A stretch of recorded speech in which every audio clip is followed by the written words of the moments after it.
সবার প্রথমে আমি থালা নিয়ে রুটি নিতে এসেছি। সকালে সবাইকে 5 পিস করে রুটি দেওয়া হয়। তো আমি আমার রুটিটা নিলাম। রুটি নিয়ে এবার আমি ঘুগনি নেব।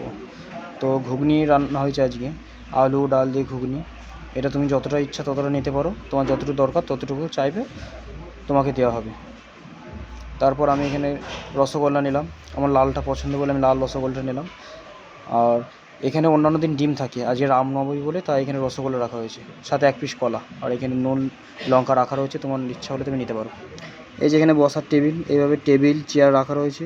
তো তোমার যেখানে ইচ্ছা সেখানে বসে তুমি খেতে পারো। এখানে অনেক চেয়ার আছে, ওপরে পাখার ব্যবস্থা করা আছে। এখানে সবাই বসে খাওয়া দাওয়া করে। তো আমিও এখানে বসে খাবো। আর এই যে বন্ধুগুলোও এখানে সব খাচ্ছে। এইটা আমার খাবার থালা, আমি খেলাম। এই যে ভাইটা ডিউটি পড়েছে আজকে, এখানে বসে বসে ডিউটি করছে।